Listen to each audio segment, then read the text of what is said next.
रामदा बाबा जड़े डकायत जड़े चोर जड़े अभद्र लोक जटणी आसी पुरी महाराजा से मीटिंग जाइए मु देखला को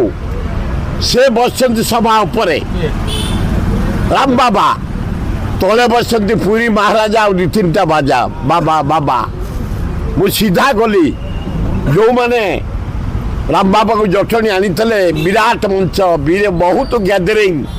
भाई भौणी भर्ती मु सीधा गली राम बाबा को चल ये क्या है नीचे चलो हाँ चलो नीचे साला हमारा महाराज गजपति महाराज वो बैठेंगे नीचे आप बैठेंगे ऊपर हरा पे वो आ गया नीचे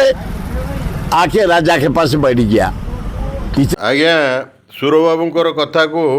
आमे कहीं वास्तव भावुचु जो सब थटा करती विभिन्न नियंती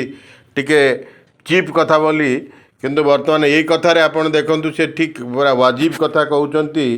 से कहउचंती ये होउचंती आमर जी होउचंती पुरी राजा गजपति महाराजा ये होउचंती चलंती विष्णु एवं आंकु आमे भगवान कर द्वितीय रूप बोली मानु ये तले बसिबे रामदेव बाबा ऊपर बसिबो ये प्रकृत कथा उठेइचंती मंजी कथा या को आपण माने केते समर्थन करूचंती आमु कमेंट माध्यम जनइबे एवं सुर बाबू को मध्य गोटे वास्तव धर्मी कथा कहिचंती एते दिन ने मन को पाउची तांको मध्य आमे धन्यवाद दबा एवं यहाँ को बहु संख्यार सबु लोकों पाखे आपण पहुँचे पारे एवं सब्सक्राइब करि पारले ये आमर ये श्रम सार्थक हम एवं आपण माने गोटे गोटे सब्सक्रिप्शन पाइले यहाँ को चारिआडे प्रचार प्रसार करिवार सहायक हेबे।